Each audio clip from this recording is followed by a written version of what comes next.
What's up, friends and neighbors? It's your boy, Corey Ryan Forster. You are about to listen to the WellRED podcast. As a lot of y'all probably have picked up on, me and the boys are doing a lot of things separately. We're still going to be back together, by the way, December 15th through 17th at Zany's in Nashville for our annual homecoming shows. Grab tickets for that at wellredcomedy.com. They will sell out, and we're super excited about that. But we're also doing our own thing right now. Trae is touring solo. You can go check him out at TraeCrowder.com. Drew is touring solo. You can see him at drewmorgancomedy.com. And as for your boy, breaking news, I just found out that I'm going to be a dad, and I'm terrified and pumped at the same time. So because of that, I'm going to try to take the next couple years off so I can be with my wife and watch my son say his words and walk his walks and stuff like that. I don't want to miss it. So I'm going to be focusing primarily on my publication, parttimefunnyman.com. You get bonus podcasts, bonus videos, essays,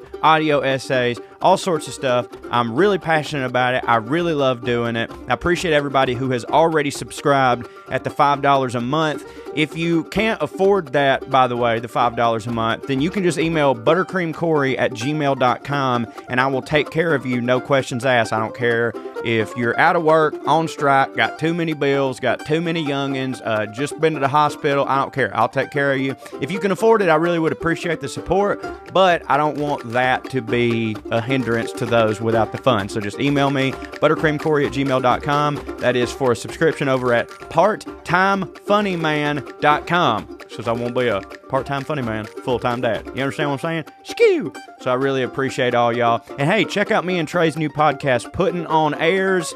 It's a podcast, the #1 podcast actually, where two hillbilly dum-dums, me and Trae, talk about fancy people and their culture. It's great. You can get it, Puttin On Airs, wherever you get your podcast, or you can watch it at watchpoa.com. Like, subscribe, download, tell all your friends. Enough about all that and parttimefunnyman.com and how you can support me. Hey, let's quit. You came here to listen to the WellRED podcast, and listen to the WellRED podcast ye shall right now. Skew!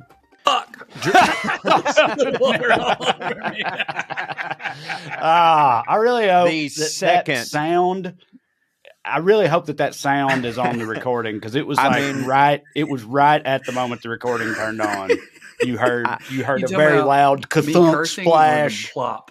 I think that it hit it right there, like when we hit record. The very first second of this recording is either, I hope, the beautiful, like, dude, that was Foley artist perfect. You know what I mean? Like that sound effect was incredible because it was real.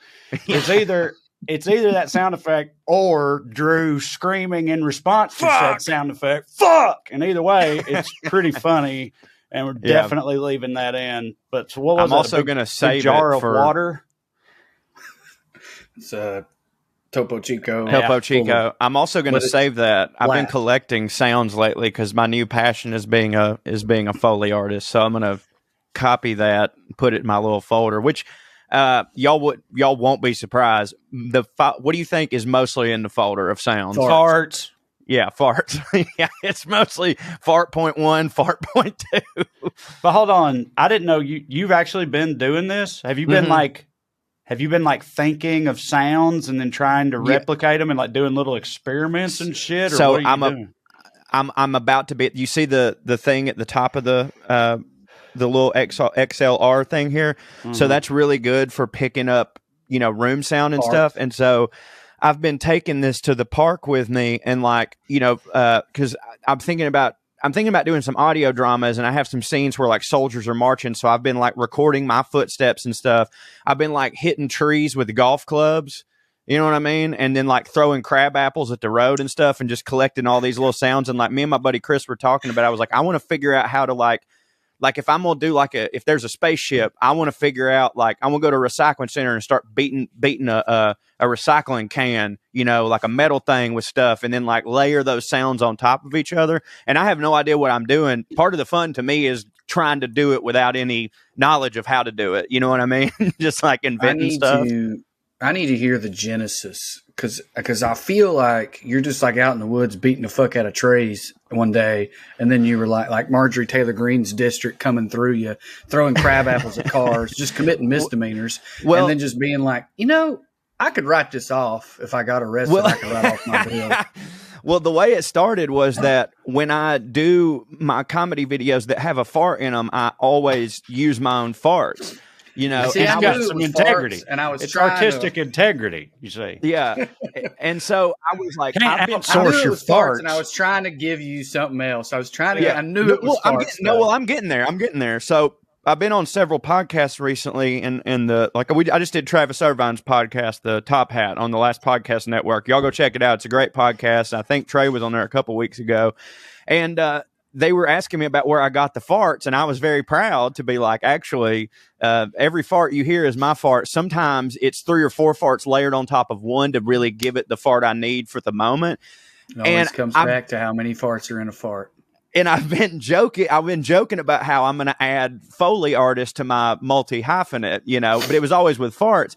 And then I started, I've been kind of working on these audio drama. I've got one script kind of ready to go that I'm doing for parttimefunnyman.com. And I was like, I want to actually do this. Like, I want to go into that world and I want to be able to, at the end of this, be like, and sound design by Corey, you know, Forrester. Like, there's obviously places you can go to get stock sounds, and there's some that I'll probably have to do for that. But I was like, no, I want to just start collecting sound. So I just take my recorder out into the woods. I record a lot of me stomping around, you know, and I just go hit random things and collect that sound.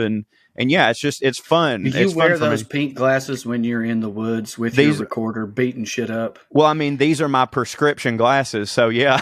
I just like, what do you think Corey looks like now? Like, he was like, there's that guy who's liberal, and now he's just walking around the woods, a lunatic, recording farts. Yeah. Well, I don't record the farts outside because I always record my farts in the car because you get the echo. Sure. You know what I mean? Like, you wouldn't want to do that, and I do those with a different mic too. Even bringing it up. That's your sole pair of prescription glasses. Well, it's my sole pair. I have a pair of prescription sunglasses, but this is my sole pair of prescription glasses. Yeah. Did your therapist because like literally prescribe that you look at the world through rose-colored lenses? No, but like, you and everyone on the internet has made that joke, mostly conservatives, which I got to give it to them. That's actually really funny. They're like, can you believe this guy's literally saying this through rose-colored glasses? But I do have to like, does everything take that tint for you? Yeah, but it's actually is like, that honest not to God, super annoying? Like, no, it's better. Like, when I take, like, it genuinely is better to look at the world like this. Like, you know, and now it just is. I don't know. Well, granted, but you got to understand this. What about when you're watching a movie or something? It's totally fine. They're not sunglasses. It's just a little palette off. Yeah, but everything's tinted. Not a lot. It's like putting an Instagram filter on everything you look at. Yeah, it's not really. I'll let you put them on next time we're together. It's not that. It's not as intense as you would say, but like, I genuinely like the color. Like, when I'm outside, the world looks prettier and better. Like, it's brighter somehow. Like, the reason I did it was because I think the reason I lost my glasses the first time, sincerely, is because I was taking them on and off a lot to make Buttercream Dream videos. And I'd sit them down somewhere and I'd put my shades on. And I was like, well, I'm just going to do this. And that way I'm always ready to go for a Buttercream Dream video. And maybe it'll make me want to do more of those. Cause like, I wake up and I look at myself and I see the champ. You know what I'm saying? But like, I also do videos, my videos with glasses off. But like, I don't wear my glasses in my videos either, you know, but Katie's just like you. I think people that have a low level prescription, like, to me, to someone whose eyes have been super don't hit my whole life and have only gotten worse, really, the idea that you could forget to put your glasses back on is I just got them though. I know, but it's like, I can't function without my glasses. No, but I know that Katie, put them on. Katie's like, just like you. She does it all the time. It's lost them. Like, yeah, I want, like, and the thing, and I'll say this about these glasses too. You're like, doesn't that get annoying? I lost my I needed glasses, got them right before the pandemic, lost them during the pandemic, and then was like, we weren't going nowhere. So I was like, fuck it. I'll just be blind at my house. So I've needed these motherfuckers for 3 years. So having them on right now is such a relief that, like, the tint, like, I just think it's cool. Like, everything's just kind of far out, man. I want to defend that. I have 2 different shades of yellow and an orange pair. Andy's got like green, magenta, all kinds of shit. There's a few, if they're too dark, where I'm like, this is too much. But for the most part, it hits. Like he's completely right about that. Yeah. And like you said, oh, is it not like looking through an Instagram filter? I mean, maybe, but those things exist for a reason too. You put them on there and you're like, oh, that's better. Yeah, it's very light. It's very like, I thought at first, I was like, when it gets nighttime, it's going to be weird, but like it's not. Arguably something about, I think too, like I'm real sensitive to light. Like that's part of my eyes fucking up. And I think this kind of like shades it even a little bit more and just it makes it better for me. That's also the calming color. It is. That shade of pink is the number one calming It's color. what they're putting in prisons, right? Yes. Everyone thought it was I think it was to humiliate them at first, and then it was like, it actually makes their life better. So they'll change it. Yeah, right. So that's why I got these, because I was just like, I'll just be the buttercream dream all the time. I don't have to take them off. So what's this AI stuff? Drew sent a video the other day. Apparently, wasn't it you that sent that video where they had AI, Drew? They put they gave this AI a prompt, and it was like humanity, right? The evolution of humanity. Yeah, the evolution of humanity. Created as art. And it started out as like, an amoeba, the pool of goo or whatever, and then slowly turns into the homunculus, and then into the caveman, and then into what we are. And then it slowly starts turning us into robots. And then after that, it finally goes into where like the robots are even gone. And I don't know how you interpreted the end of it, Drew, but to me, it looked like a bunch of circuits, and basically that we were all going to be just ones and zeros. You know what I'm saying? Like consciousness. So I watched it like 9 times, and what I think happened is there was background. It wasn't just, there was an image in the forefront of a background. So the monkey was in a jungle, the human was in a city. It was kind of blurry, but there was background. That robot had a background, and what it did was the background changed and the robot changed until they merged. So it looked like it became the buildings, and the buildings were also robots. It was harrowing. Yeah, it was pretty rough. That's the singularity, isn't it? That is the singularity. It's a pretty common precept in futurology and sci-fi and stuff. Which I'm interested in. But what was interesting, what a lot of people think is maybe going to happen. But what I thought was interesting, what's the word when you can only see something through like the lens of being a human? Not xenophobia. That's like you're only your country. Something centric, not egocentric, but it's like humocentric, anthrocentric, or something like that. Maybe probably anthrocentric. We're going to go with that. Thank you, smart Trae. So my anthrocentric viewpoint, it's like, oh, the robot bothers you because it's not really human anymore, but that's still us. Right, because at first it was a human with just like a robot arm or some shit. It started out like that, but even the robot would be based on us, and it would have consciousness in theory. At least that's how I was imagining it, right? Conceptualizing it. You're right about the singularity, but one thing that bothered me that was different to me is I've always conceptualized the singularity as the robots make everything them. I'm doing a bad job of expressing this. There was something extra disturbing that the robot disappeared. That the singularity wasn't one giant robot. That it didn't absorb everything into it. It faded into everything else. Right. Yeah, because I think the general idea, and it varies, between different people, whoever's the one, talking about it or writing a book about it or whatever at any given point in time, I reckon. But it's just that you eventually, in that evolution, you eventually leave behind any kind of physical manifestation or vessel, and you just sort of consciousness becomes the class. There's no need for robots or any kind of bodies anymore. You transcend that, and consciousness exists. But I guess what I'm trying in the fucking ether or whatever, and you can never die. And the singularity what I'm trying to express that was different. Is that that seems to be an evolution of like the consciousness, you upload it to the cloud, and then there's no need for anything else. The consciousness becomes a singularity eventually. And again, I know I'm doing a bad job of expressing this.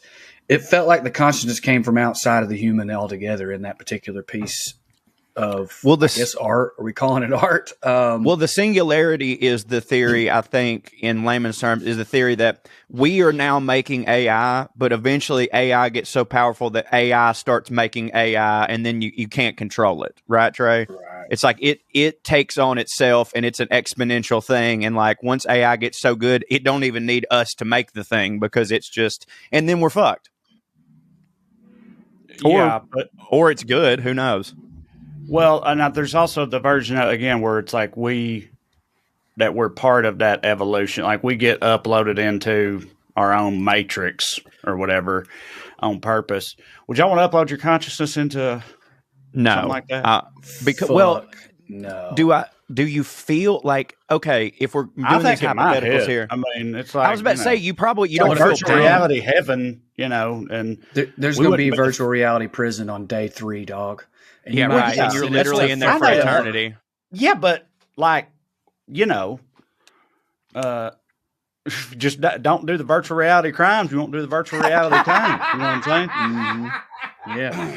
Well, there you could say, folks. That like hold on anyway. In the goodness of hold humanity. on just a second. Now it's possible that they wouldn't even let the pores and people who commit crime even upload it to that, so it would just be for us. That's what I was going to say. Like the reason I think it will hit at least at first is because the elite are it's going to be their own virtual Elysium. They're not going to make it as a torture chamber. Metaverse. It's going to be a fucking utopia only available to them for a very long time, if not forever, which is why I think it's probably just a garden of delights. I don't think right.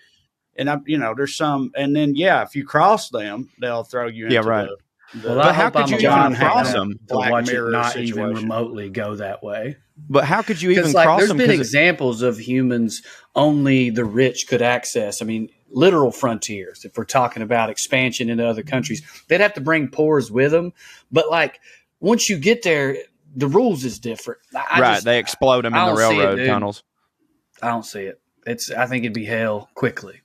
Well, let's take a break and we'll talk about that right after this. Hey everybody, it's Uncle Daddy here with a quick plug. I want to let y'all know that I'm going to be in New York City, Skew York City. That's right, Skew York City, everybody. November 13th at the Stand nightclub as part of the New York Comedy Festival. That's right, we're moving up in the world. A little project I call Wait, What? It's a cool thing. It's a comedy show in which my friends, who I know and love from comedy, do stand up, and then afterwards I interview them about the set they had right there on the spot. So if you've ever wondered what it's like, if you ever wanted to talk to a comedian after a show and ask them a question and be like, did that really happen or whatever, I will do that for you, and I'll be much funnier and better at it. We're going to have a good time. I think it's at 6 o'clock, so don't you give me the excuse of I can't be out late on a Sunday. Come through November 13th. We're going to have a lot of cool guests, including potentially someone very important and famous on a show called The Daily Show. Perhaps. Maybe. Don't quote me on that. All right. That's it. Come out. DrewMorganComedy.com was where you can find it. DrewMorganComedy.com. I don't think that I would want to be, because like I feel like in this situation, I mean, you're like alive forever, right? Like, but I would assume there would definitely be an off switch. I would think. Right, I'd hit it pretty quick, I think. But what's pretty quick? If you're talking about eternity, you could sit there and fucking. Yeah, just hit. Also, you wouldn't get fatter, right? Like play golf. I always kind of thought, look, say what you will about it, and I know it's a different situation than what we're talking about right now, except not really on account of the planets dying and everything. It is sort of similar. I always kind of thought that outside of killing all his homeboys and all that, that Cypher in the Matrix was fucking on to something. Because like the idea of like, just put me back in and make me not know, like, because fucking this ain't it. And, because it ain't it. And like, knowing is not it. But you would, in this scenario, you would know, but I'm just saying like, I don't know. I feel like. Well, maybe they could do something to make you not know. Yeah, but I don't know if that would. I think the idea is that it's entirely, at first, it's like an elective procedure. Right. If you don't want to die, you upload your content. That's the other thing, too. Presumably in this scenario, you'd be like 80 years old, 90, whatever, if you make it that far. Then you get uploaded into the cloud. Now you're fucking 24 again. Right. You're ripped if you want to be. You can eat whatever the fuck you want to do. You can do whatever the fuck you want to do. And it's like, that would hit for at least a little while. Like, it's like. But are you really eating? Like inventing heaven. Like heaven ain't real, but it's like making heaven real. But again, only for the rich people. But what are you going to do? That's just it's our conception of heaven, though, right? Like, I think that one thing that a lot of philosophers believe, and I think they're onto something, is that a lot of the positives we go through in life and joys only exist because of their absence in other times. Not that if I'd never seen the sunshine, Lord, I would not curse the rain. Waylon Jennings. Right. And if you've never cursed the rain, why would you appreciate the sunshine? Mm-hmm. Like a common fear of people who talk about even living forever, even just in this plane, fuck heaven, is just like eventually everything you like gets old. Now, I think your counter to that would be, well, like, yeah, but wouldn't you want to try it for a little while? I would, but I would be terrified too. The idea of uploading my consciousness into something like that, is there a fail-safe? The button you're allowed to hit to end it all. What if you hit it one day and it don't work? You literally can't get out. Now you are literally describing hell. But you could try different describing things. An eternity in which you cannot escape. This is also. This is going to piss you off, and I don't mean it to, but it occurs to me that this is sort of something about this reminds me of people that refuse to take the vaccines right now because they're like, what if all this other shit happens? Because I feel like in this thing, you could communicate with these people. There's no reason you wouldn't be able to. Like if your papaw got uploaded to virtual heaven or whatever, you could fucking put on some glasses and holler at him or whatnot. Like there would be a shitload of people who undergo this experience who could all like, they still exist. They can be reached. They can give their account of what happens. If it you would know. It's like you'd know the side effects of the vaccines and shit by now if they were killing us all, probably because billions of people got it. It wouldn't be billions of people in this scenario, but it's like I don't think it's just shut off from physical reality, and it's like the great unknown. Now it's like literal heaven. Those of us that are alive cannot possibly know what's on the other side of it. Right. I don't see why it would have to be that way. If it's something that we create, you know everything about it. You could get firsthand accounts from people there. Well, they'd have to go do it first. I mean, I think it's very true that I might feel differently if this thing existed for a decade. It's coming, buddy.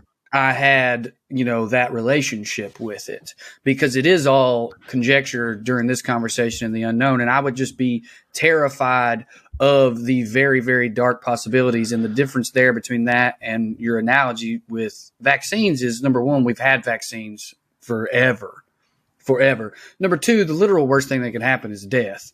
And what I'm describing is an inability to have death. And that is my literal biggest fear. Right. So we're talking about that for me personally. We're touching on my biggest fear. Like my absolute biggest fear would be to be alive forever, or conscious, I guess is a better way to phrase it, to be conscious forever. So like, I think that since that's a distinct possibility, I would have to see years of this stuff working. The other thing I want to say about it that's slightly different, what I said about prisons and all that, if we get this technology, they will start doing that to save space. They will say to like, and that shit freaks me the fuck out. I don't want it. Your family can get this much money if you upload yourself. We don't need this shit.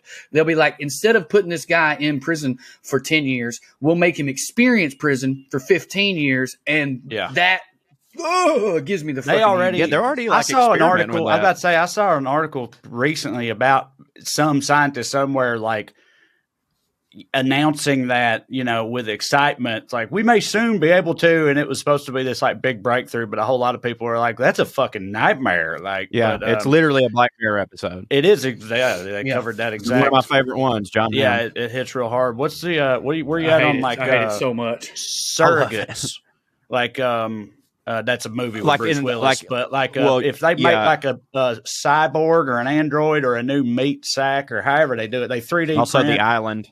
They 3D print a new bot. No, I'm not talking about clones. Okay. I mean, maybe it's like a clone, but with no consciousness. I'm talking about the idea of uploading your consciousness not to the cloud, but to a new vessel. Well, I'm for that.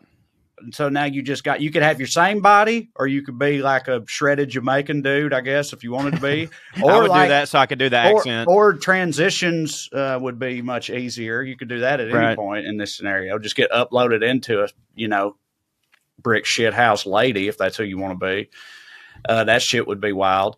I guess, yeah, and that means anybody could do it if you could. Again, this is all if you could afford it. It's all money, be rich right. people shit. But if you could afford it, you could just go get a ripped version of yourself tomorrow. Like at first in my head, I was thinking about when you're almost dead, you get like a younger body and upload your consciousness into that and keep going for a while. But there's a lot of different shit you could do with that. What do you want to be a golfer? We already do small versions of this, which is sort of what Black Mirror is about. We already live online as a slightly different version of ourselves. We're just taking that and extending it to, but what if you could literally be a different person? What if you could literally experience a completely different avatar as you go through life? You know, what if you're ripped, as you say, Trae, or 10 years younger? When people do that now, we call it catfishing, right? Like we look down upon it. You're talking about a society in which it's just widely accepted. We're doing all that. I'm not necessarily against any of that.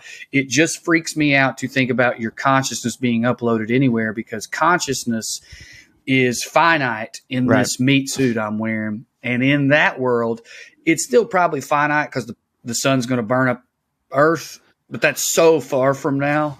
And it just all, you know, because like, what if you get uploaded in there and you're like, I want to be here for, I want to try this for 10,000 years. And while you're in there, the AI takes over and then it just decides to keep you there or forgets about you and doesn't give a shit. There's so much about it that freaks me out. Have you ever read, I Have No Mouth and I Must Scream? No. It is fucking wild. And you just said what if you get in there and the AI decides it don't give a shit about you? It's a sci-fi story about an AI that, you know, it's like in the far-flung future, and we created this AI that turned malevolent, and now it fucking hates humanity with every fiber of its, you know, like electronic being, and it's fucking gnarly. It's by Harlan Ellison.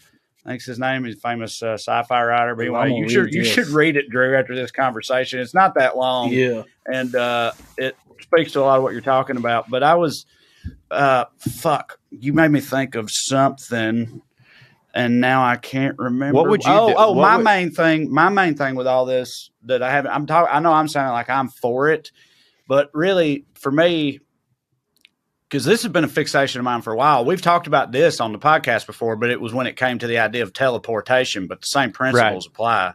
Is that with any of this stuff, I would worry that it would be like in The Prestige, where it's like, not you. It's not actually, they upload your consciousness, but all it really is a perfect direct copy of your consciousness. And when that consciousness wakes up in your new shredded Jamaican meat sack, it thinks it's you because it has every memory you ever had. It has no way of knowing it's not you, so it's going to report back to the authorities as, 30 seconds ago, I was that dumpy white dude over there.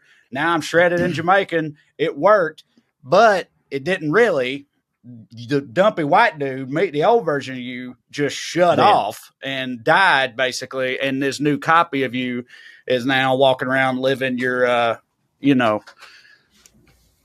Jamaican lifestyle. And I'll say the same thing. That's the part that fucks me up about all that type of shit, because I don't see how you could ever really prove that isn't happening, no matter what, because of what I've already said. So like that's the part I kind of get past. I made this argument then, and I'll make it now. I think that's a feature, not a bug, because to me, it kills two birds with one stone. I get to be dead, but my family doesn't have to grieve my loss. You know what I'm saying? I don't have to exist your family anymore. Be hanging out with the Jamaican? Of course. Well, yeah, they'd have to be on board with the Jamaican before you. You know how much jerk chicken my dad would make me make? Uploaded to do it? Huh? No. Well, there's two. This is a different thing. What I just said goes for both scenarios. It applies to both scenarios. But there's the shredded Jamaican thing. That's the version where it's like they can 3D print new bodies for people. So we're not talking about existing in the Matrix. It's in the physical world. It's just your consciousness going. You get a new vessel. Versus uploading your consciousness into a virtual world. But my problem what Trae with said both, still applies. It applies to both scenarios and it fucks me up. Right. Because I don't want to be dead, Corey. Slight caveat on Corey's point. Either I get to be dead or I get to be a ripped Jamaican. like I've been in places in my life where I'm absolutely taking that gamble. Now, currently right now, I'm doing pretty good. I'm fine with me, but there's definitely been years, not days, years where I'd be like, either way, son, either way, light it up. Yeah. I feel like the question is just like the question you'd want to ask, but it still don't prove it or answer it definitively, I think. But it's like the people who run this procedure, it's like, could you put me into that shredded Jamaican 3D printed meat sack, right?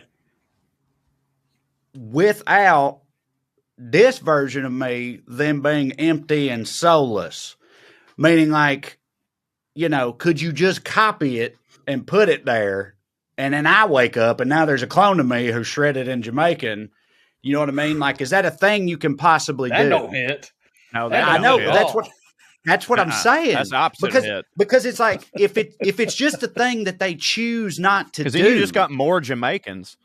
But do you understand what I'm saying? Like if it's just a thing that they're choosing, like there's a point in the procedure where they're like, okay, so copy it, upload it, now shut that one down, right? You know what I mean? Yeah. And if they just don't shut that one down, now there's two of them, and one of them shredded in Jamaican. Brain transplant. Then it's like, then clearly it ain't working the way it's supposed to, because it should only be possible to go unilaterally. They shouldn't be able to both exist at the same time. And if it's possible they both exist at the same time, then I believe that that's what's happening is the prestige shit where it's not actually you. It's just a copy of you and none of that. And really people are just killing themselves off every day. In a world where they could do that, we have to entertain the possibility. What you're describing is consciousness and what it means and our understanding of it. I guess it's possible. I don't know how they'd prove this because we're trying to conceive of things that the smartest people in the world can't conceive of, much less us. But what you're really getting at is what is consciousness? How does it manifest itself? You know, copy versus like, can you actually move consciousness from one being to the next? That sounds totally impossible, but I'll remind you that in this scenario we're laying out, everything we're describing is totally impossible. So I guess I could imagine that eventually they could literally transpose consciousness. Like they know how to define consciousness. They found it physically. It's a physical thing, and then they move it. But that's wild to conceptualize too. Yeah, I know. I mean, right. I mean, yeah, that's exactly what we've been talking about. But that's what, like, you know, there's been a lot of futurologists, a lot of sci-fi, a lot of stuff that deals with this exact concept. I mean, Black Mirror, all the episodes we were talking about. I mean, that's what's happening. I know it's completely impossible right now, but there's just a lot of people who have, you know, posited, like, what if one day we figure out how to do that with consciousness? How's that going to look? And all these scenarios we've been talking about they're all different versions of that. I mean, I don't know. I feel like there's anything like just, and I know this has been pointed out a million fucking times, but if you just look like, dude, what was it? 150 years ago, like the steam engine was that new hotness. You know what I'm saying? Right. Like, versus this fucking thing and the shit we're doing right now, like, dog, 150 more years, it might be the fucking meat bag matrix out here. I don't know. Like, I mean, I don't see why it wouldn't. But I'm saying I could totally buy it. Wouldn't. What's that? It's like a something factor or something where it talks about how quickly processors double in speed, but it's I can't remember the name of it, but I know what you're talking about. Yeah, we're in exponential growth in technology. I just read recently that we've actually started to hit the end of that. That unless a breakthrough happens soon, we have basically ground to a halt. So number one, we might not be there. We might come up with new technology. They're trying to figure out how to communicate across space time right now, which is wild. But so I want to say that. I want to say too, Corey, if you want to be a ripped Jamaican, dude, just lose like 20 more pounds and start acting like Chet Hanks. You're like very close to the same avatar, right? You could just be a ripped Jamaican, dude. Like it's your world. The other thing I wanted to say though was I haven't eaten in a few days much. Factory. Blah, blah. I haven't eaten much in the last few days because I've been sick and I'm a little delirious and we're talking about all this weird shit. And for some reason, y'all are blinking. Like the whole episode just never happened to me. Y'all are just blinking in and out. So a part of me thinks I have died and been uploaded, and all this is in my. And this is head. it. Corey's blinking on my end too. Yeah, y'all are blinking on my end, but because of the way this thing works, it'll be fine for everybody watching. So, but yeah, it's been a trippy. That's what they would tell me. If I was deal in the cloud, that's what they would say. What would you say? Very, very normal. You know, oh, it's fine. Well, so we were joking about the Rip Jamaican thing, of course, but I think all this leads to another question, which is if you couldn't be doing the thing that you're doing right now, which is we're all living our dream in some way or another. We're all living our dream. But if you couldn't be and you had to pick another thing to be, what would that thing be? Like you can't choose anything in the entertainment business. Like it's not this. Didn't me and you, either when Drew wasn't here on POA or something, didn't we talk about this? Didn't you ask me this? It's okay either way. Even if maybe, did, but I don't remember what I said. Maybe we was just drunk and you asked me this question. I think we were in Europe and we were talking about it. I think maybe you're right. Is it a situation where like my answer is very Raven. I think it's not surprising at all. Is a professor, right? Yes, it almost happened. I would have gone into academia. I fucking crushed so hard in school and academia and all that shit that I would have just stayed in that and been a fucking even more pretentious head up my ass academic type. And I think I would have hit at it too. But yeah, probably that. Not even probably that. It'd be that. I have a slight question. Is it a situation where like I'm definitely me, I'm my same personality? Yeah. Or like, because the reason I asked is like, I truly enjoyed being a criminal defense lawyer as far as the identity. Right. The problem that I had with it is there's no way to do that job that I could figure out and not either A, have the biggest caseload you've ever had in your life and it just makes you want to die, but still be able to pay your bills, and or B, you know, it weighed on me the fact that people's lives were in my hands. Like if I could be a pretend lawyer, it would be pretend lawyer. Like pretend lawyer is the perfect job for me, but real lawyer where people actually go to jail made me want to kill myself. So, all right. So since I'm me and I know that won't work, I've tried it. It won't work. It's boring, but you know, Trae's answer is the perfect answer for people with brains like ours. You get to be creative. You get to have security. You get to be around young people who, you know, are interested in the things that you're interested in.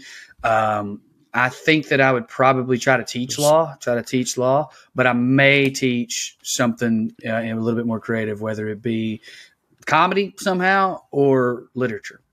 Yeah, I was actually going to say, I've even had the thought that, you know, this all evaporates and goes away. Try to get like a theater professor or whatever type deal at a small, like I remember the dude at Tennessee Tech, shout out Mark Creeder. He hit real hard for me. I think he's still there. But like doing something like that, like even still in this scenario that we're currently living in, like eventually all this like dries up, doing something like that. Drew, I got a question for you. Philosophical question. Before we do philosophical, shout out to Bobby. Bobby's thinking about teaching at UNC. Speaking of, he's very close to accepting a job at UNC teaching writing. Sorry, go ahead. Would you pork some of them for A's if they wanted it? Well, again, this is me now. Yes. Right? So I'm married. Yeah, I know. Yeah. No. If you weren't married, say, would you try to keep a secret? The obligatory, the power dynamic makes it unfair. Yeah. And how can anyone consent when the power dynamic? Fuck. Yes, I would, dog. Are you shitting me? Only grad students. Of course, number one, and this is sincere. They got to be able to rent a condo. A moral thing where I'm better than everybody. I can't fucking stand college students. They're so goddamn. And they don't. I wouldn't want to be around them. But grad students, fuck yeah, dude. Hell, I'd do it for giving them a B. You know, the fucking A. I'm in. But they would. Well, no, but they would be demanding the A of you. Is the thing, right? Yeah, right. Like that's how it works. You're trying to lowball them by giving them a B. You're like, best I can do is a B. That's all I can give you. We'll see. Now bend over. See. I think I would work with special needs kids in like a youth center, like coaching Special Olympics type stuff, or be a park ranger. I think those are the two things that I would like, that could like get me out of bed with the same enthusiasm that being an entertainer gets me out of bed. You know what I'm saying? Like work, like be the dude down at the Y. Yeah, I think that I would be really good at I say teaching kids, but like I don't really want to have to like teach anything other than sport. You want to be real honest about why you thought of this? So yes, me and my wife are having a child, and I need everyone to know that this was not my hope, but we were facing Amber has some things wrong with her. My sperm don't hit. We are both older. We were facing a more statistical probability that our child would have special needs. And I said, and that's true. You'd be great at that. You would be the best special needs dad that's ever lived. And I had already thought about that because genuinely in my mind, I was like, okay, there has to be special needs kids. That's never going away. And there has to be, therefore, parents of special needs kids. And I was like, if anyone was going to do it, if there's a God and he's just handing out special needs kids to parents, I do think it would be best if they came to me because number one, I could support them. Think about God up there. I would be a good, that's what I was saying. I was like, yes. I wasn't, there was a fear because I was like, I know this will be challenges, but I had almost been like, dude, if that happens, I'm going to be the best fucking special needs parent ever. You know what I mean? Like I'm going to rule at this. My kid's going to beat the shit out of everybody at the special needs triathlon.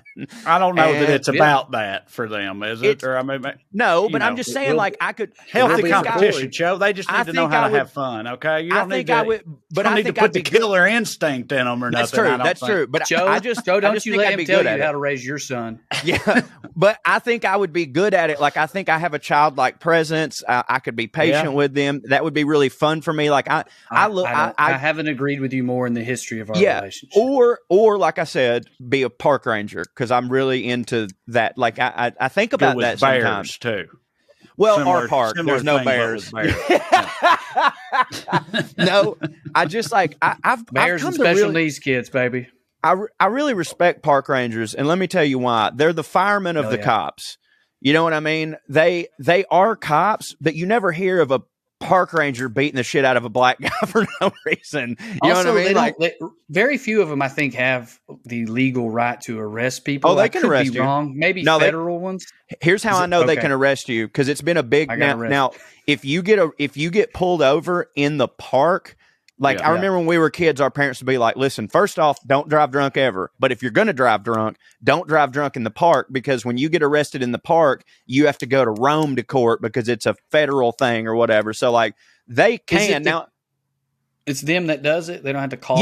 Yeah. No. They arrest you. Here's what I think though, is that they're not looking to get people in trouble. If someone's doing some crazy shit in the park, they'll step in, but they're not like cops hiding behind trees trying to get people in trouble. Like they're there like, hey, call us if you're trying to save the wolves. Yeah, call us if your kid gets lost in the park and we will help you. You know what I mean? Like they seem like really good dudes in the park that I'm in. Like it's, Civil War history. Like I think I was like, if I wasn't doing this, I could totally patrol the park all day and feel satisfaction with that and give tours and like, I think I could be happy with that. That's my dad's answer. I hate to do this, y'all, but Katie just texted me and Leslie Jordan died in a man. In a car crash, evidently in Hollywood. He was only 67. Yeah, from Chattanooga. Dude, he was from Chattanooga, and I heard he had the biggest dick that you have ever seen in your life. I'm serious. What a legacy. My old boss used to I'm sure he would dick. Appreciate that as a legacy, and I'm not kidding. He would. No, I know. I'm not joking. I bet that would hit for him. No, my boss 4'11", man. A tripod with a hammer. Tripod he was. My like boss. That Joe C lyric, dude. So he's from Chattanooga, and he used to do a lot of plays in Chattanooga. Like even after he'd been successful, he would come back and like do stuff at UTC and things. And my boss was the big flower man, and so he would have him like they would have catering, and they would have people make flower arrangements and stuff. And like apparently, Leslie Jordan fucked them all. You know what I mean? He just fucked and sucked all of them, and he had like a 12-inch dick. So rest in peace. Truly one of the funniest, just naturally funniest dudes. Like his Instagram is was such a delight because like he was just being himself and he was so delightful and funny. And he was one of my mom's favorite because she loved Will and Grace, surprisingly. and he could span generations of humor. Like the whole, you can't be funny anymore. That never even remotely affected him because he became a meme immediately. As soon as he got on Instagram, like day 4, he had what do you do? And screw. Hey, y'all.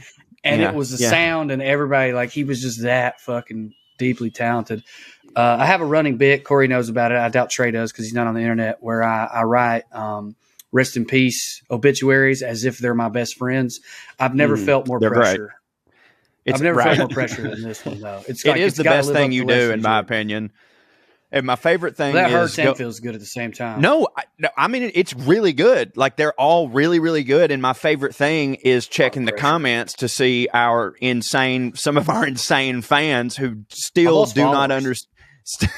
I know you that don't know that you're doing a bit. Who people know it's a joke and they're like, this isn't funny. You shouldn't joke about people dying. And I'm like, this is my best friend and I'll joke about him dying if I fucking want to. We got syphilis together. And then they block me. Oh man, dude! See, if we had the consciousness thing, Leslie Jordan could have already got in it.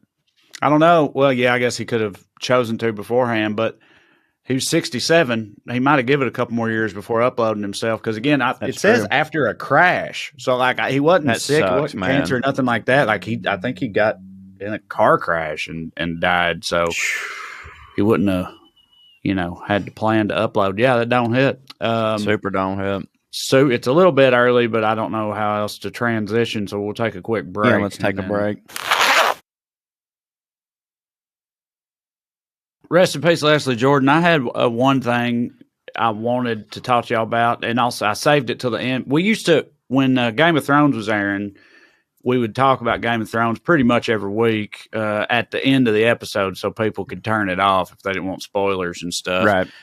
Well, I wanted to do a similar thing just for this week because House of the Dragon just went off. But I don't know if Drew's even been watching. Have you been watching it, Drew? No, I turned it on and hated it and was like, thank God. I genuinely was relieved that I don't have to spend 10 years trying to keep up with those fucking names. Oh, so you don't care if we talk about it? No. Okay, sweet.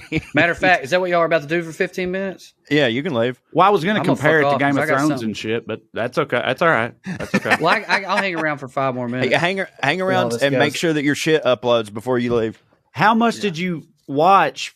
You watched like the first episode and you're like, no, fuck this. Because I feel like a whole lot of people, me included, people were not really all that excited about House of the Dragon because of how Game of Thrones ended and didn't really have the type of hype you would expect. I didn't even realize it was coming on until it was like already on. And I feel like a lot of people sat down to watch it being like, I bet this ain't going to hit. But then we're like, well, goddamn, this hits. And then stuck around. Right. So you sat down and had the opposite experience. Well, this gets into an interesting thing about your, like how, like a philosophy of life and your time. I sat down 20 minutes in. I was like, this is fucking dumb. All the things came into my head, what you said, like how Game of Thrones ended, et cetera, et cetera. But I have watched enough TV and know how television works to know that pilots are extremely difficult. That's not how television works. But there was this part of me that was separate from the question over whether or not I thought Game of Thrones would be good. I mean, House of Dragon would be good. There was this separate thing in my head going, I'm glad it's not good. I'm going to tell myself it's not good. Unless it gets a lot of hype and people talk about how it's incredible, I'm never coming back to this because it has. Game of Thrones and Lost are 2 television shows in which I was so in, I couldn't quit. It was like being in an abusive relationship, though, because both of them got shitty.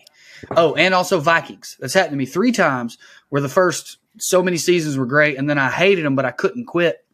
I just didn't want to do that unless it was truly worth it. So I decided to just kind of give it time. You may convince me by the end of this segment, but for the most part, the internet seems like 50-50 on it. So I'm good.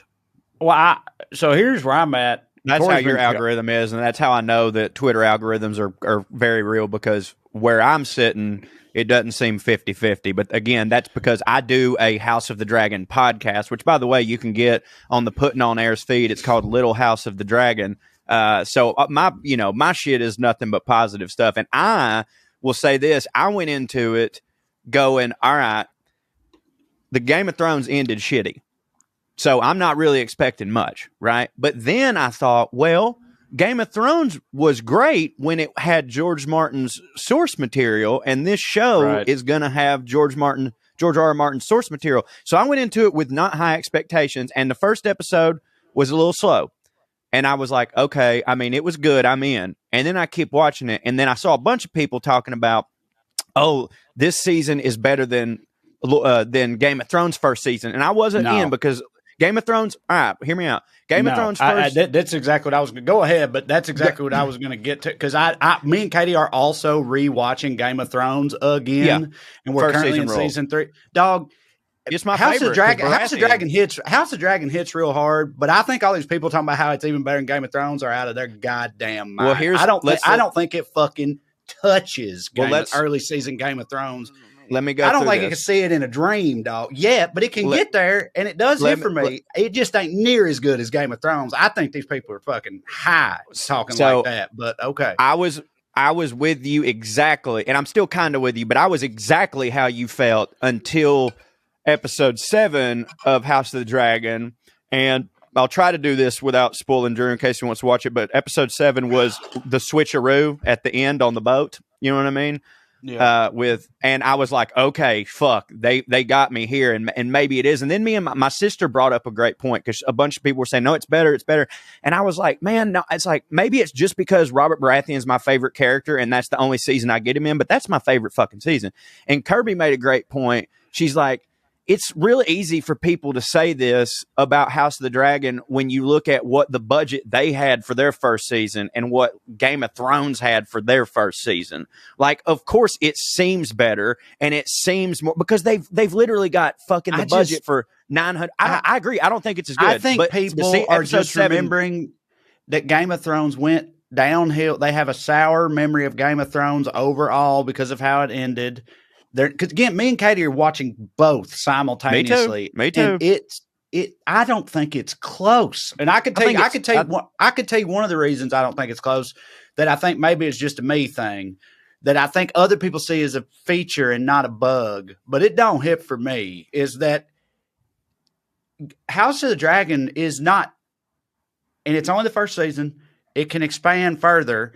But it's only about one family. Even comparing season 1 to season 1 only, one of the things that hit the hardest about Game of Thrones for me was the expansive ass world spanning story. You literally check in on different continents in every episode, and there's a huge ensemble of characters, you know, all across the fucking world that the show takes place in, and they all have got you wrapped up in them at the same time. And House of the Dragon is just way more focused on just these two families really, and their dispute over the throne. And I guess maybe that hits harder for some people, but it don't for me. I want that from a Westeros show personally, and also like, dude, there ain't no. I'm not saying there's characters that hit, but like. I don't know. No Tyrion. There ain't no bronze. No. Like I'm talking about the smaller characters that smash real hard. Fucking Bronn and Jorah and Gendry and you name it. Like I just don't think House of the Dragon has all that. I think it's Matt fucking Smith good. rules, I think it's really good. It's really good. But I just don't. I just can't believe that so many people are saying that because I don't see that at all. Let's do the opposite. If Game of Thrones never existed and this was the first one, do you think it would be received better? Well, I mean, it's been received pretty great, hasn't it? I know that. They do love it, but they still are like you, and they have no choice but to compare it to Game of Thrones. I'm saying I wouldn't be saying none of this if I didn't see so many people on the internet saying that. Oh, this is even better than Game. I've seen that a lot. And you brought it up before I even brought it up that people are saying that. That's the only reason I'm saying this. But it's not. My point is, and I just think people are wrong. Phenomenon that it's still not, regardless of the criticism and the fanfare. It's still not as cultural of a phenomenon as Game of Thrones was. And I'm asking, if this came first, do you think that it would be? Like, do you think that would have been as popular? Right. Now, with this budget, if this came first, they wouldn't have been able to do all these dragons and shit. So it's kind of wild to even. But like, episode. It took me to episode. Let this motherfucker upload. Heart attack for the record. Don't hit. It took me to episode 7 It took me to episodes. Yeah. No way. It took me to episode 7 for me to start agreeing with people that this might be as good as season 1. And because it took me to episode 7, I was like, well, then it can't be true. You know what I'm saying? Like, if it took me more than halfway through the season, but again, I fucking love it. I think it's awesome. But you're right. There's no Cersei. Like, there's none of that shit. Otto is the closest you get. Yeah, I just think there's a larger, more expansive cast of super interesting characters. There's way more of them. The stories are just more intricate and expansive, and there's more of them, and they're intertwined and yada yada and all that. I think it's just and again, that was all source material shit, right? But it's also wild. Like, I did not want to rewatch Game of Thrones. It was Katie's idea, and I was like, "Oh, you don't like rewatching stuff?" No, I mean, I do now. This is the second time we've rewatched it. We already rewatched it. We rewatched season 1 through 7 in the lead up to season 8 coming out. Then season 8 came out and it was a fucking train wreck. And then I was like, she wanted to rewatch it. And I was like, I don't even want to fucking rewatch, knowing how it all ends and everything. And we've already rewatched it once. Like, I'm good. But she talked me into it. And I'll be goddamn. So, and then I'm going to go through that even though I know already now how it goes, I know I'm about to go through that exact same emotional journey because these early seasons, dude, they are fire. And I'm just saying, like, these people, I just feel like all these people that are saying House of the Dragon is even better than Game of Thrones was now, I just feel like most of them are not accurately. I just feel like it disrespects what Game of Thrones was and how hard it hit at that time, because I just, again, for me, House of the Dragon hits real hard, and for me, it still is not even close, in my opinion, in terms of which one is better. But I mean, it could get there. I'm real pumped about the seasons. I was about to say and all that, but which, by the way, it's not. It's not coming out in 2024. Yeah, but so here's the thing. Going back to what you were saying, we find out at the end of the season that that we're going to Winterfell next season. You know what I mean? Can't wait. So what I'm trying to put my brain into the place of is going like, well, they knew that they were going to get a second season. So essentially this whole season has just been one long pilot, and now we are going to get to all the other worlds and be explored. You know what I mean? Like, we really needed to understand why the Dance of the Dragon started, and that was really focused on this one family, and now it's about to go down. And my sister, she said the same thing. Like, I thought we really liked this season, and we were sitting there yesterday. I watched it with her after the finale. My sister goes, all this so fucking Bran can be on the throne. I was like, I know, it's like, when it sucks. And I almost thought that, like, I wouldn't even be into this because prequels are so hard to do, because as someone, everything that's going to happen, you're like, well, something like this can't happen because this did happen. But then I was like, well, that's the same rang true in Rogue One. And that's like my second favorite Star Wars movie. So you can do it right. I also don't know if this played this way for you, but I've been reminded rewatching early Game of Thrones how it was for me when I first watched it. And I just thought it was so cool. Like, one of the cooler aspects of that whole story and world, and again, it's from the books. It's in the books too, that I feel like people don't talk about as much. Like, how do I want to put this? So first of all, I watched the first season of Game of Thrones before I read the books. First season hit so hard for me, I then went and read all the books in between season 1 and season 2. So by the time season 2 started, I had read the books after that. But in the first season, I hadn't read them. And I didn't know what the fuck was going on. I mean, I did, but you know what I mean. I was like, what the hell's going on here? And I remember I thought it was like a high fantasy show, like Game of Thrones type, like Lord of the Rings type shit. Right. So I would and it starts with White Walker type creatures in the woods and all this stuff. That's the very first scene you see. And so I thought, it'll be that wizards, elves, spells, all that shit. And then I sort of realized, I was like, wait, this is kind of like, way more it's grounded. Sort of just like like regular people, but put into that a fictional world. It's more like a fictitious medieval world, than it is like that. And that's real cool. Okay, I'm on board for that. But then gradually, and again, this is part of the story, but they don't never just point at it directly, but like the red comet flies overhead, Danny's dragons wake up, and magic like returns to the world gradually. As it's like a thing where like magic used to exist, but it has long since died. So it is like that, but also isn't, and it's in this transitory period and all this shit, and it's just I don't know. I just think it's fucking rad. It's awesome, dude. Like, it's awesome. It's the shit. But like, I think about that when you're rewatching the show, it is impossible having, known what happens in the finale. It's impossible to get hard for the White Walkers because that like, man, that ends up not even being shit. And like, it is cool. Like I've rewatched it a bunch just because it's one of my night shows. But like every now and then there's like specific episodes that I will like. Tonight I'm going to watch The Battle of the Bastards just as a standalone, movie because that episode really hits for me. Yeah. But man, like anytime the White Walkers get brought up, you go, man, they end up, it ain't even a thing. I saw some people speculating. It's just fans speculating. That Bran was the Night King. Well, no, that. So Jon Snow's getting a spinoff series too. Yes, I heard that. I saw people speculating. They were like, maybe his spinoff series is going to be, they're going to sort of retcon the Long Night, meaning like that wasn't the end of it. Like the Night King was just some prince or something, whatever, that they're still out there and the Long Night is still coming and we're going to get a whole series starring Jon Snow that does the Long Night right. But this, again, it's just people just fucking bullshitting on the internet, Well, it would be, when I read that, I was like, yeah, that would hit for me. It would be easy. I hope they do that.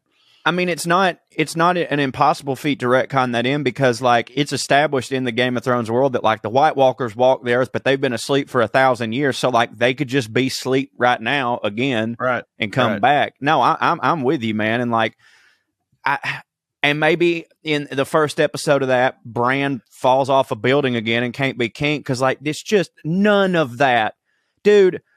And then fucking Sam with the book, and god damn it, man. I mean, god damn it. What's so funny is I didn't even consider that, like I read about the Jon Snow spinoff, and it didn't even enter my mind that like all those other, like Bran is still alive and is still the king and all that shit. And it's like, they're going to have to deal with all of that somehow if they're going to have a Jon Snow show, and none of that hit for anybody. So how are they going to are they going to just put him back at the wall and just ignore all that shit or something? Or I don't know. So they can have that's going to be tough sledding there. I hadn't even really thought about it that way. Well, the thing is, like, you got to think about, like, even when there does seem to be a clear claim to the throne, such as Rhaenyra, even when it's like, no, this is how it should be, there's always still other people making their claims. So we leave off with Bran just being the king. We don't see the fallout to that because it's not like everybody in the world was just like, okay, hey, they did it. They solved it. There's still going to be the Stannises of the world out there. So, I mean, we could jump right back in and it's like, no, fuck that. Why does this three-eyed motherfucker get to be the king? That ain't it. And then, I don't know. I mean, you've still got people that were loyal to Dany. I mean, plenty of people swore fealty to her. I don't think they'll do all, because I think in the Jon Snow spinoff, they'll probably try to just hand wave as much of that sort of shit as they can. Because I don't think they're going to want to dive back into all that personally. Right. But in the books, there's another Targaryen supposedly on a boat on his way to Westeros to do some Dany type shit because George R. R. Martin can't stop introducing new characters, and so named Aragon, and because and I think his name is actually maybe Aegon. Like every other Targaryen is named Aegon. Yeah, but I can't even remember now. But he's like a secret Targaryen, but where the books are at, he's just getting started, and those books are never going to be finished. But I'm just saying, like, some shit like that. I don't know. Anyway, the show super hits for me. I just don't agree at all that it's better than early Game of Thrones, and I don't. I'm with you, but I do love it. But I'm really excited for it to come back. I do love it. It's more fucking years from now. Fantastical, I guess, but that was just because of the book. So sing us off. Oh, yeah. Thank you all for listening to the WellRED Show. We'd love to stick around longer, but we got to go. Tune in next week if you got nothing to do. Thank you. God bless you. Good night and skew. And now a clip from the critically acclaimed podcast, Puttin On Airs. So, yeah, Anthony Hopkins played a mixed guy. John Wayne, Genghis Khan, all that shit. It was a thing in Hollywood. They've been self-correcting recently. So now it's like, obviously a black character should be played by a black man. A biracial character should be played by a biracial person, right? And a gay character by a gay actor, right? And so it's gotten to the point, and people have made jokes about it and stuff, where it's like, if you've got a paraplegic character in a movie now, you better hope somebody at Juilliard gets hit by a fucking bus because you can't just put an able-bodied person in that role because, that would be offensive or whatever. I'm not making comments about none of that. I'm not making fun of none of that as a phenomenon. What I'm bringing up and pointing out is that's a huge thing in Hollywood right now, and everybody knows it, and yet 75% of the cast of The Walking Dead, all the fucking rednecks in The Walking Dead, when the camera's cut, they're like, oh, that was a nice, yeah. And that Tom Holland movie. Doing great. Tom Holland. Yeah, the devil all the time. Lucky set, or every fucking Logan Lucky. Channing Tatum's from Alabama. Yeah, but and also James Daniel Bond Craig fucking hits for me. I don't give a fuck. But I'm saying, like, him and the fucking Knives Out, like, it's a huge thing with inclusion and representation. But if you see a redneck in a Hollywood movie or TV show, odds are when they call fucking cut, they're getting their tea brought to them, and they're like, oh, yeah, Jesus Christ. Yes. The Ripper of a Day. It's portraying these toothless degenerates. Heathens, yes. But with the gay thing, and then on The Walking Dead, then they like action, and that person's like, oh, spit my daddy's leg out. Fucking possums in my pumpkin pie. Yeah. And the gay thing bothers me a little bit.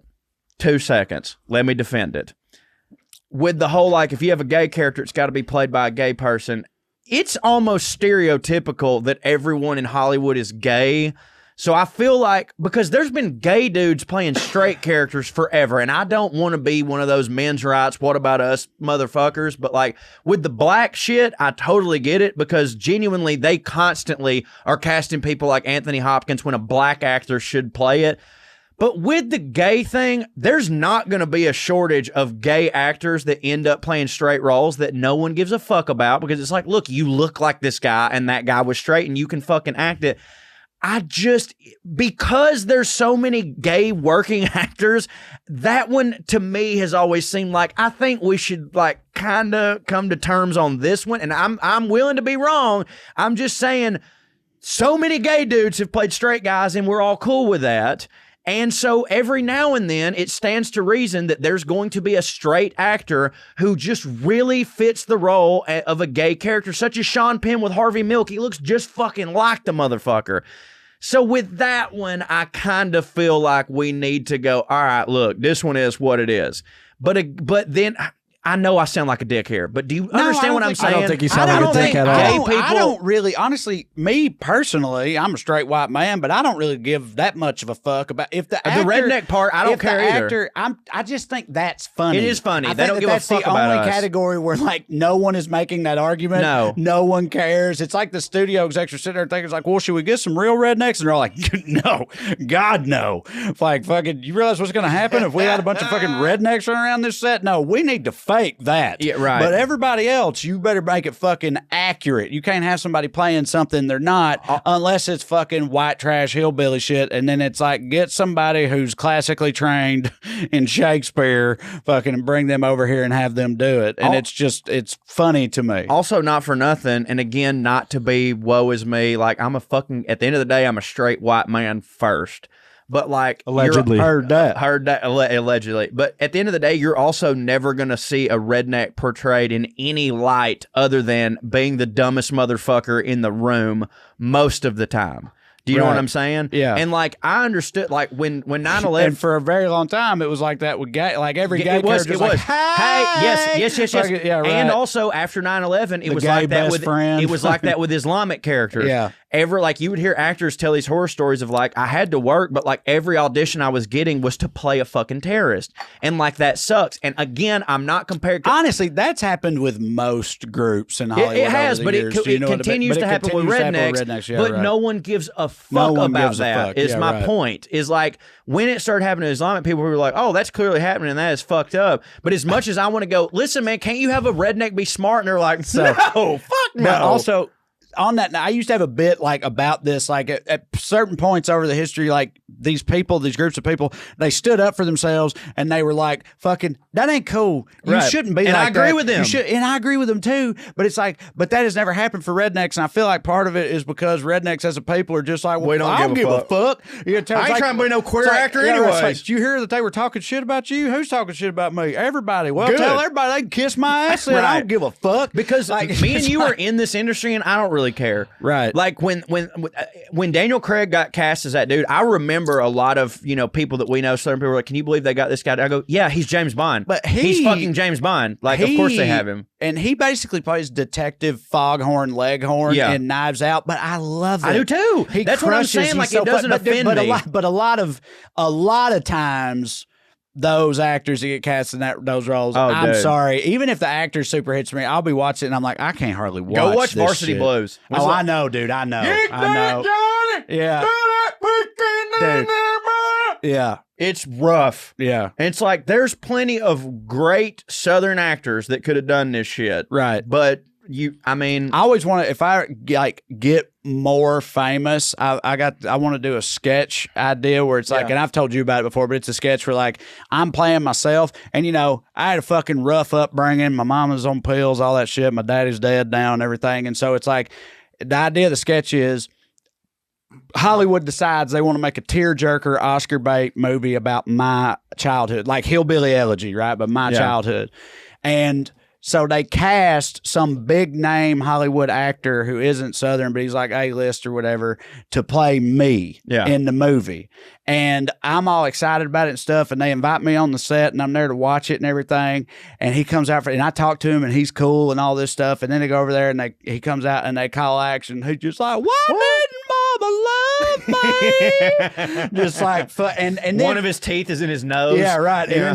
And then they cut and I'm just standing there like, what the fuck? Yeah. But everybody, they got tears in their eyes and they're stuff. Just throwing their Oscars everybody on the else stage. On the set's throwing roses at him and shit. It's like, you sound just like him. Yeah. Are you guys hearing this? Like Simple Jack. Looking at me like it must be like looking in a mirror. Yeah, right. Watching this guy. He's just like you. Yeah. And I'm fucking, I